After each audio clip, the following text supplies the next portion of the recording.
Bueno, esto no es magia, es solo una broma, pero en esta sesión sí vamos a hablar de objetos mágicos en tu relato. Quizás recuerdes cuando estuvimos hablando de secuencias de acontecimientos y de estructuras narrativas que en muchos relatos aparece un objeto mágico. Es un objeto mágico que ayuda al protagonista a superar sus conflictos, a combatir en esa gran batalla, etcétera, etcétera. El objeto puede ser un objeto que ya tenga unas ciertas características místicas o mágicas, o bien puede ser un detalle clave. Si recuerdas al principio de todo este curso, cuando me presenté en el relato ¿Quién soy yo?, tenía una conversación con mi padre, ¿verdad?, sobre el futuro de lo que yo quería ser, que era ser escritor. Bueno, quizás recuerdas un objeto mágico que aparece en ese relato. ¿Recuerdas la conversación donde mi padre y yo sosteníamos una copa de balón, donde había brandy de Jerez y yo simulaba que era mi primera copa de brandy? En ese momento la copa es un detalle clave que recuerdas y que hace que la totalidad del relato gane en credibilidad y, de nuevo, que construyas una imagen que tu audiencia, tu interlocutor, recuerde y comprenda. El objeto mágico puede otorgar destrezas únicas o puede generar simplemente autoconfianza en tu héroe y tu protagonista creerá más en sí mismo gracias a ese objeto mágico. Vamos a ver algunos ejemplos de objetos mágicos. Ya hemos hecho la broma con la varita mágica de Harry Potter, ¿no? Luego hemos mencionado en distintas lecciones la película Coco. Bueno, pues son las fotos de familia que Miguel tenía que conseguir para poder lograr volver al mundo de los vivos. O en cómics, en Asterix y Obelix, esa pócima mágica que todo el pueblo se toma para poder enfrentarse a los romanos y obtienen una fuerza extraordinaria para combatir con ellos, ¿no? Y si miramos en otro tipo de relatos, tenemos la campaña de Donald Trump y el muro, y él gira la totalidad de su programa en un objeto físico que encarna la totalidad de sus ideas políticas y de su visión del país. O en las leyendas artúricas y Excalibur, esa espada mágica que estaba esperando a ser descubierta y desenterrada de esa roca. O en ejemplos de relatos empresariales como el iPod fue el gran objeto mágico que Steve Jobs utilizó para reflotar la totalidad de la credibilidad de Apple y ser una catapulta que iba a relanzar financieramente y en el mercado a la compañía. Normalmente es bueno que en tu relato, cuando lo vayas a presentar, le dediques una cierta pausa, ¿no? Que no lo presentes casi de sopetón, sino que le des una cierta solemnidad a la aparición de ese objeto. Así que vamos a ver un ejemplo de un género casi que son las películas de 007 de James Bond, donde cada vez que aparecen esos objetos mágicos que el agente 007 va a utilizar para justo salirse de esa situación hiper difícil y de repente recuerda que tiene un objeto que le va a ayudar a escapar de esa situación muy difícil, ahí siempre ese objeto nos los han presentado mucho antes, hasta el punto en que la franquicia, tanto en las novelas como en las películas, generó un protagonista que es el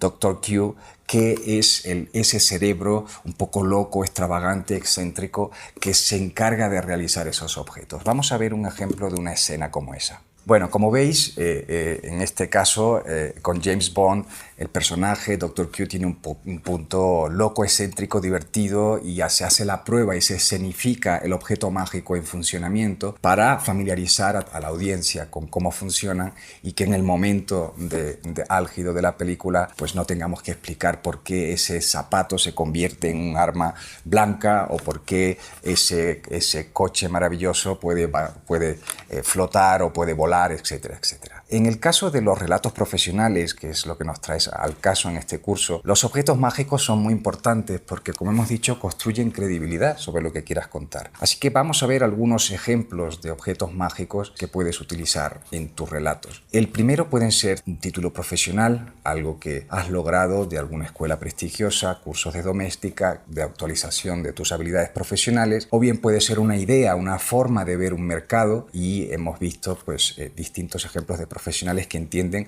Oscar Niemeyer, la arquitectura tiene que ser bella y lo que importa es la belleza y la sensualidad, no la función. Bueno, pues es una forma de verlo. Otro objeto puede ser una investigación que hayas realizado y que hayas participado en esa labor de trabajo de investigación, o pueden ser premios profesionales, premios creativos, etcétera. O bien pueden ser libros. En mi caso, como os contaba, me siento orgulloso y utilizo muy a menudo todos los libros que he logrado publicar sobre storytelling. O pueden ser alguna obra famosa, alguna fotografía que hayas hecho, algún edificio en el que hayas podido participar en su decoración, en su diseño, en su arquitectura, etcétera, etcétera. Es decir, buscar cuál es quizás la parte más icónica y cederle espacio en ese relato que quieras contar para escenificarlo, para darle el valor y para que la gente pueda conectar y decir, bueno, creo en la totalidad del relato que cuenta este profesional y además recuerdo una prueba, una razón para creer. Bueno, vamos a ver cómo lo hace Philip Starck, un diseñador polifacético como pocos, que ha tocado prácticamente todos los aspectos de la realidad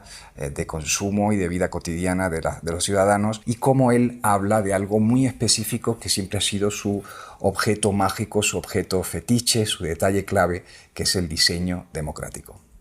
This comes back to your idea of democratic design, does it not? Absolutely, democratic design is just that. Democratic design is rising the quality, killing the price, and give to everybody. Now it's an old idea because I have invented this concept 30 years ago that have taken 25 years to win the battle. We can say now it's done. We can say that almost everybody can have the right product at the right price and easy to find, which is normal. When I start design, design was elitist sport. It was beautiful design made by very good designer, but very costly and very difficult to find, and it was bought by some few happy few. And this was not very elegant, because how do you want think you will make a modern design with the old way of doing it?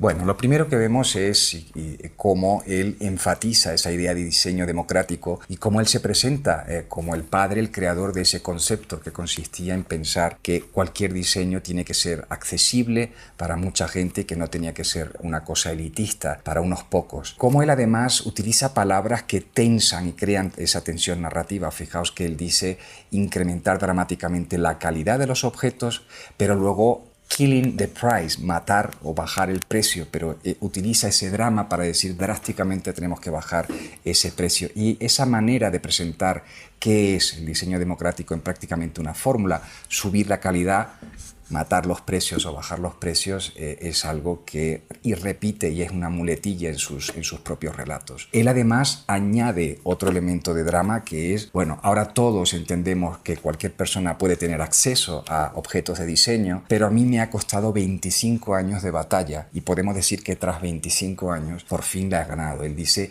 me ha costado 25 años lograr ganar. Y luego otra cosa muy interesante es que él basa sus conflictos en conflictos de relación. Cuando yo empecé a trabajar en diseño, el diseño era algo elitista que solo podían comprar a happy few, una minoría feliz, con cierta ironía. Una cosa interesante es que os fijáis que Philip Starck no habla un inglés perfecto y tiene un acento francés muy fuerte. Pero fijaros cómo eso es parte de la personalidad y del relato que él cuenta, y eso le otorga una credibilidad y un estilo propio.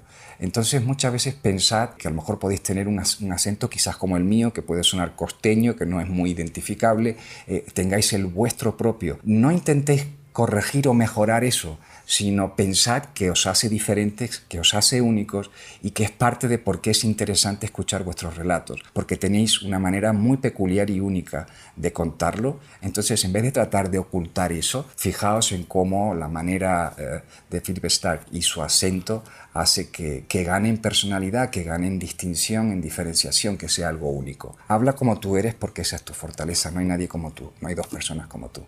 En la siguiente lección vamos a hablar de algo muy importante y que ya es casi el final de toda esta lista de ingredientes que hemos ido hablando del relato ideal, es el sentido vital, es la moraleja y es lo que al final tú quieres contar con la totalidad de ese relato que has diseñado y has preparado. Así que vamos a ver cómo presentar el sentido final, la moraleja de tu relato.